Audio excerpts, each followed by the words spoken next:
विद्यार्थी मित्रों नमस्कार। मैं वीरेंद्र मिश्रा आप सबका हार्दिक स्वागत करता हूं। विषय सामाजिक विज्ञान कक्षा 10 पाठ नंबर 18 मूल्य वृद्धि और ग्राहक जागृति पाठ की चर्चा कर रहे थे, जिसके अंतर्गत अपने ग्राहक का विविध प्रकार से होने वाला शोषण मुद्दे को देखेंगे। उत्पादकों या व्यापारियों द्वारा ग्राहकों का विविध प्रकार से शोषण होता है, जो निम्न अनुसार है। ग्राहक को पैकिंग पर लिखी हुई से कम वजन देकर, हल्की कमीयुक्त या नकली वस्तु माल या सेवा देकर, छपी हुई कीमत से अधिक कीमत वसूल कर ग्राहक के स्वास्थ्य को हानि हो ऐसी मिलावटी वस्तुओं की बिक्री करके बिक्री के बाद असंतोषजनक सेवाएं, निर्धारित शर्तों या मानदंडों के अनुसार निर्माण कार्य, चीज़ वस्तुओं और सेवाओं की पूर्ति न करके बैंक, बीमा, टेलीफोन, डॉक्टरी सेवा या सेवा में लापरवाही युक्त व्यवहार, ग्राहक के साथ दुर्व्यवहार या मानहानि हो ऐसा विक्रेता या व्यापारियों द्वारा व्यवहार हो। लुभावने विज्ञापनों द्वारा वस्तुओं की सही पसंदगी में ग्राहकों के साथ धोखाधड़ी होने के कारण भ्रष्ट विक्रय कला द्वारा वस्तु का विक्रय, जिससे ग्राहकों को शारीरिक और मानसिक नुकसान हो। इस प्रकार के नकली माल सामान बेचकर तथा कृत्रिम कमी उत्पन्न करके अपूर्ण जानकारी देकर ग्राहकों का शोषण होता है। मित्रों, ग्राहक शोषण के कारण ये प्रश्न परीक्षा में आ सकता है। तो ग्राहक शोषण निम्न अनुसार विविध कारणों से होता है। पहला, ग्राहक स्वयं जिम्मेदार या जवाबदार। अज्ञानता, जागृति का अभाव, निरक्षरता, संगठित होकर विरोध प्रदर्शित करने की वृत्ति का अभाव, नुकसान या शोषण के विरुद्ध कानूनी लड़ाई लड़ने की तैयारी और वृत्ति का अभाव, और उससे संबंधित उचित जानकारी के अभाव के कारण व्यापारी, उत्पादक, नियोजकों द्वारा ग्राहकों का विविध प्रकार से शोषण करके अनुचित लाभ उठाते हैं। दूसरा है मर्यादित जानकारी। पूंजीवादी अर्थतंत्र में उपभोक्तावादी सोच रखने वाले निर्माता और विक्रेता किसी भी चीज़, वस्तु या सेवा की जितनी चाहें उतने प्रमाण में उत्पादन और बिक्री करने के लिए स्वतंत्र हैं। इसके उत्पादन के मापदंडों, मूल्यों और गुणवत्ता नियमन के संबंध में कोई विशेष नियम नहीं है, और जहां है वहां सख्त नियमों का पालन नहीं होता। ऐसी स्थिति में ग्राहक को चीज़ वस्तुओं के उपयोग संबंधी सही जानकारी, सूचना या ज्ञान का अभाव, वस्तु के उपभोग संबंधी सही प्रशिक्षण न मिलने के कारण गुणवत्ता की रखरखाव और उपयोग के तरीके और बिक्री के बाद की सेवाएं, वारंटी और गारंटी जैसी जानकारी के अर्थघटन के संबंध में खरीदी के समय ग्राहक को पूर्ण जानकारी नहीं दी जाती। इस प्रकार मर्यादित जानकारी मिलने के कारण ग्राहक सही खरीदी में समझदारी के अभाव में भूल कर बैठते हैं। मित्रों, तीसरा मुद्दा है मर्यादित आपूर्ति।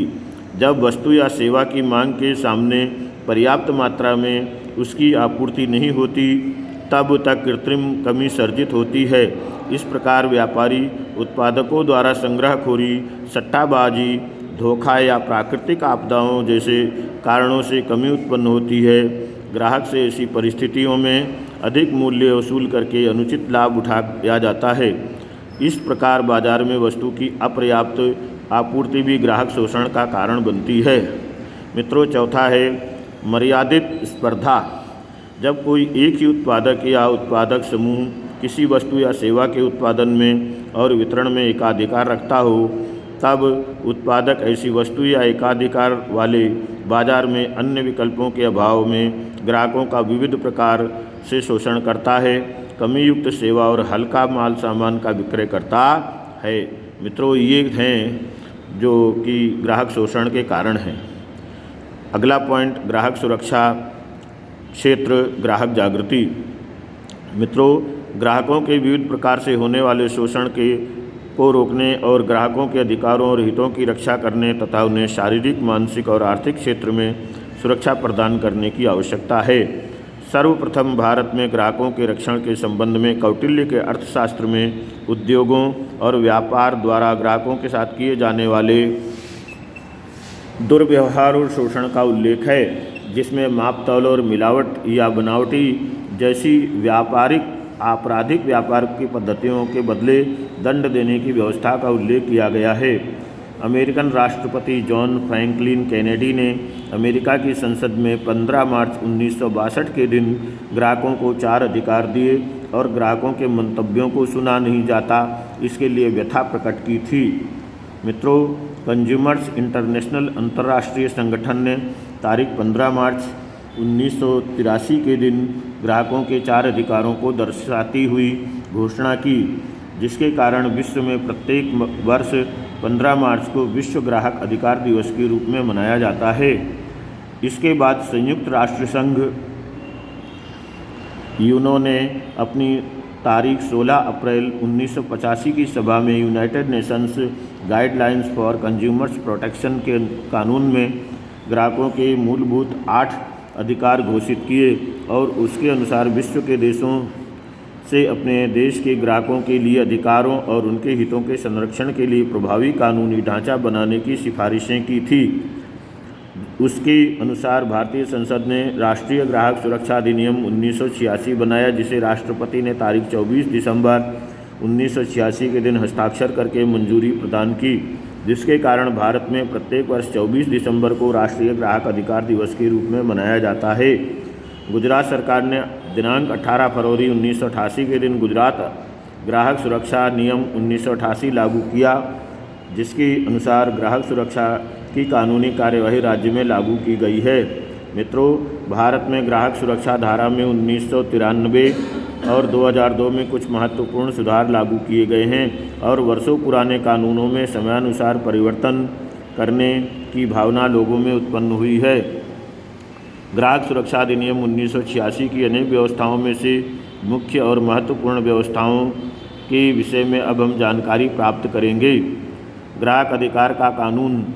भारत में सामाजिक आर्थिक कानून के इतिहास में ग्राहक सुरक्षा अधिनियम 1986 एक सीमा चिन्ह के रूप में और लोकोपयोगी कानून है।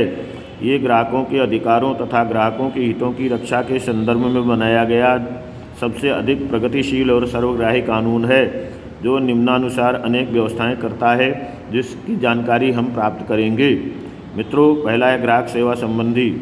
इस कानून के तहत व्यापारी माल या सेवा के संदर्भ में ग्राहक की परिभाषा इस प्रकार दी गई है। माल के संदर्भ में ग्राहक अर्थात जिसे कानून का रक्षण है, उसके लिए नीचे दर्शाया गया कोई भी व्यक्ति।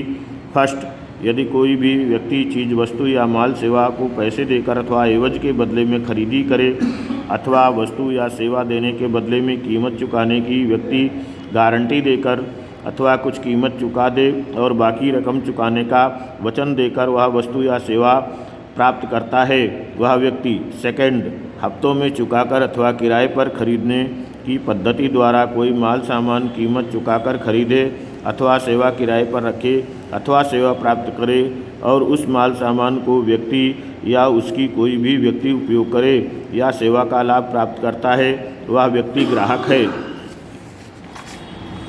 मित्रों, परंतु यदि कोई भी व्यक्ति खरीदे हुए माल की फिर से बिक्री अर्थात धंधा किए या वाणिज्यिक उद्देश्य के लिए ऐसा माल सामान प्राप्त करता हो तो या किसी व्यक्तिगत करार के अधीन सेवा प्राप्त की गई हो तो ऐसी सेवाओं का समावेश कानून में नहीं होता, वे रक्षण के पात्र नहीं हैं। मित्रों, इस प्रकार इस कानून का उद्देश्य ग्राहकों को उच्च गुणवत्ता युक्त विविध वस्तुएं या सेवा प्राप्त हो तथा ग्राहकों के हितों का रक्षण हो, ये देखना है।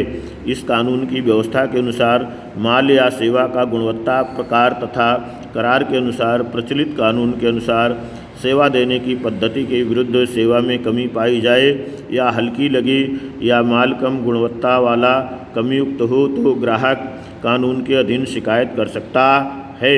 मित्रों, शेष अगले वीडियो में। धन्यवाद।